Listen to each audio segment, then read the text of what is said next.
நீங்கள் பார்த்து கொண்டிருப்பது மதுரை முஜாஹித் மனம் கவரும் சொற்பொழிவு. இது மார்க்கம் மற்றும் சமுதாயத்திற்கான குரல். அஸ்ஸலாமு அலைக்கும் வரஹ்மத்துல்லாஹி வபரகாத்துஹு. இன்னல் ஹம்துலில்லாஹி நஹ்மதுஹு வ நுஸல்லி அலா ரசூலில் கரீம். அம்மா பஅத். அன்பார்ந்த சகோதர சகோதரிகளே, இந்திய தேர்தல் ஆணையத்தின் மோசடி ஊழல் புகார் குறித்து உச்சநீதிமன்றம் ஒரு கடுமையான உத்தரவை விதித்திருப்பதை நீங்கள் எல்லோருமே நன்றாக அறிவீர்கள். ஏற்கனவே நாம் பல வருடங்களாக பேசி வருகிறோம்.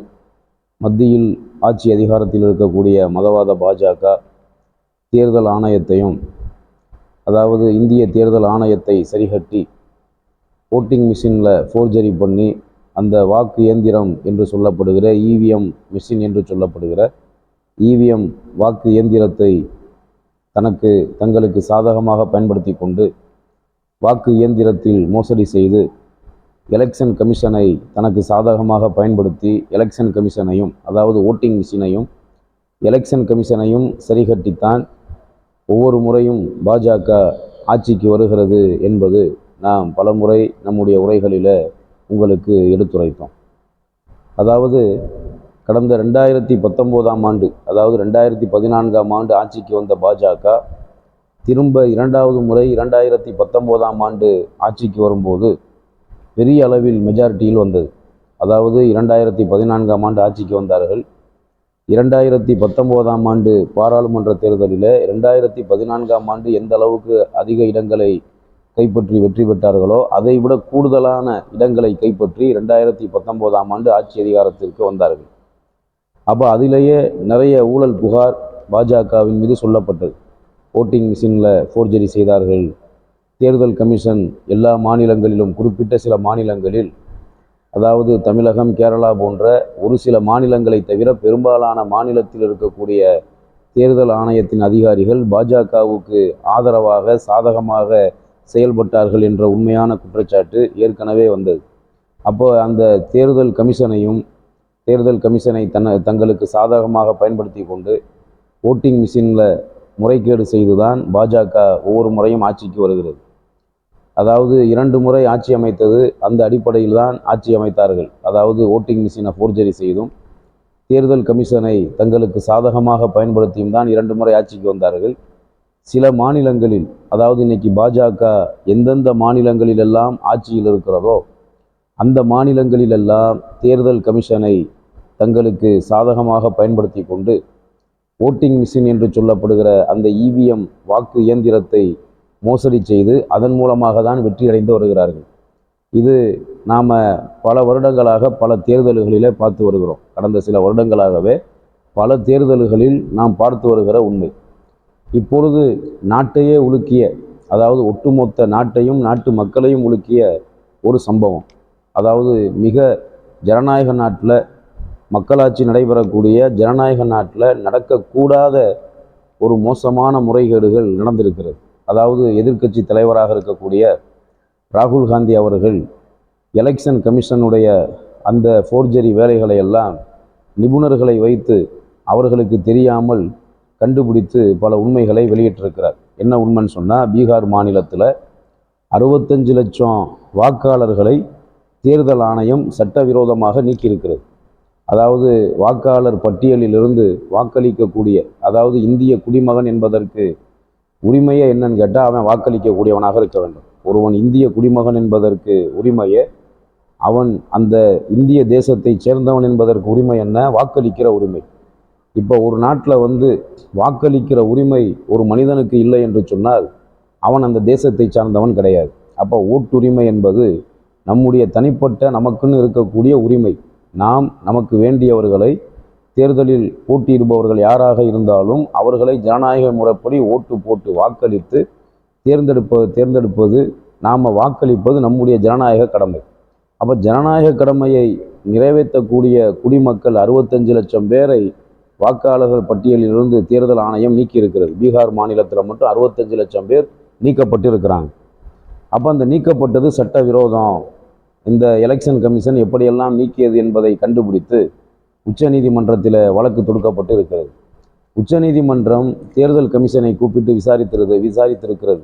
அதாவது உச்சநீதிமன்றம் சுப்ரீம் கோர்ட் எலெக்ஷன் கமிஷனை கூப்பிட்டு விசாரிக்கும் போது எலெக்ஷன் கமிஷன் திமிராகவும் சர்வாதிகாரமாகவும் பதில் சொன்னது நமக்கெல்லாம் தெரியும். அதாவது 65 லட்சம் பேர்களை நீங்கள் வாக்காளர் பட்டியலிலிருந்து ஏன் நீக்கினீர்கள், அந்த நீக்கப்பட்டவர்களுடைய விவரத்தை வெளியிட வேண்டும் என்று சொன்னபோது உச்சநீதிமன்றத்துக்கு தேர்தல் ஆணையம் கொடுத்த ஒரு பதில் என்னன்னு சொன்னால், அதாவது நாங்கள் நீக்கிய வாக்காளர்களினுடைய பெயர் விவரங்களை வெளியிட வேண்டிய அவசியமில்லை, நாங்கள் இப்படித்தான் நீக்குவோம், நீக்கிறத எங்களை கேள்வி கேட்குற அதிகாரம் கோர்ட்டுக்கு கிடையாது, நாங்கள் கோர்ட்டுக்கு தெரியப்படுத்தணும், மக்களுக்கு தெரியப்படுத்தணுங்கிறது சட்டத்தில் இடமில்லைன்னு சொல்லி ஒரு திமிருத்தனமான சர்வாதிகாரமான பதிலை தேர்தல் கமிஷன் உச்சநீதிமன்றத்தில் பதிலாக அஃபிடவிட்டாக பதில் தாக்கல் செய்திருக்கிறது. இது நடக்கக்கூடிய, அதாவது ஜனநாயக நாட்டில் நடக்கக்கூடாத சட்டவிரோதமான ஒரு பதில், சொல்லக்கூடாத ஒரு பதில். உடனே தேர்தல் ஆணையத்திற்கு உச்சநீதிமன்றம் ஒரு உத்தரவிட்டிருக்கிறது. வரக்கூடிய செவ்வாய்க்கிழமைக்குள் எலெக்ஷன் கமிஷன் இந்த உத்தரவை மீறக்கூடாது என்று வலியுறுத்தி எலெக்ஷன் கமிஷனுக்கு உச்சநீதிமன்றம் சுப்ரீம் கோர்ட் ஒரு உத்தரவு போட்டிருக்கிறது.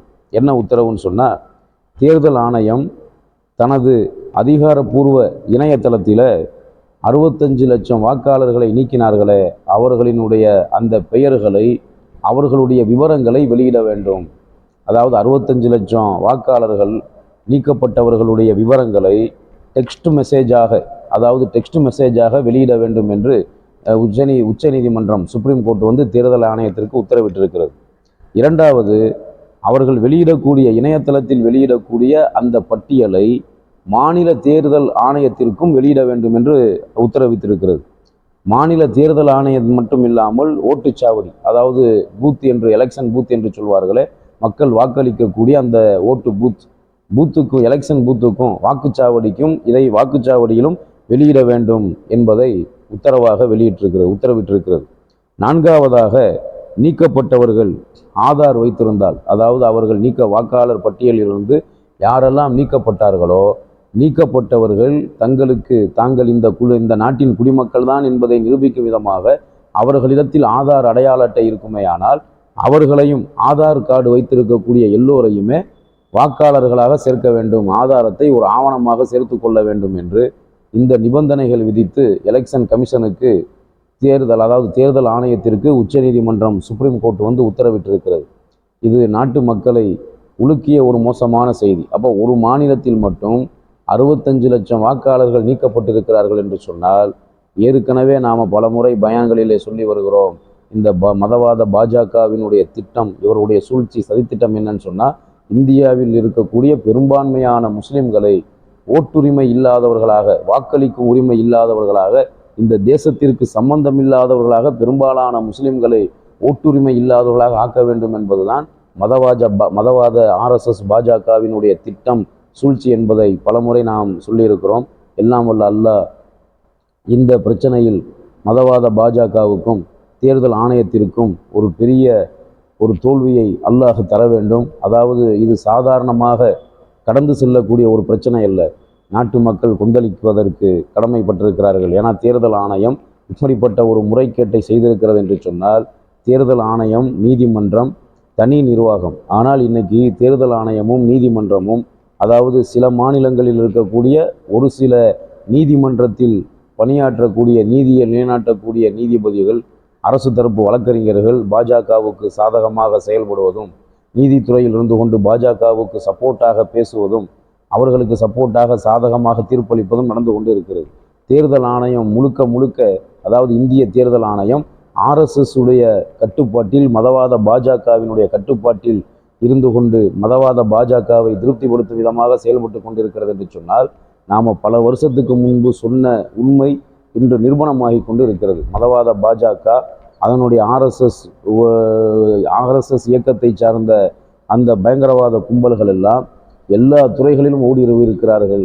அத்தனை அரசு துறைகளிலும் ஊடுருவி இருக்கிறார்கள், தேர்தல் ஆணையத்திலும் ஊடுருவி இருக்கிறார்கள் என்பதைத்தான் இந்த செய்தி நமக்கு காட்டுகிறது. இது வன்மையாக கண்டிக்கத்தக்க ஒரு செயல்.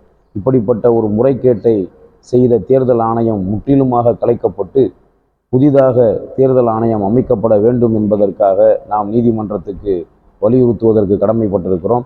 நீதிமன்றத்துடைய உத்தரவை தேர்தல் ஆணையம் நிறைவேற்ற வேண்டும், நீதிமன்றத்தினுடைய உத்தரவுக்கு தேர்தல் ஆணையம் கட்டுப்பட்டு நடக்க வேண்டும் என்பதை நாம் நாட்டு மக்களுக்கு குரலாக வலியுறுத்தி ஜனநாயக வழியில் இது போன்ற முறைகேடுகளை செய்த தேர்தல் ஆணையத்தை கண்டித்து நாட்டு மக்கள் ஜனநாயக வழியிலே போராடுவதற்கும் கடமைப்பட்டிருக்கிறார்கள்.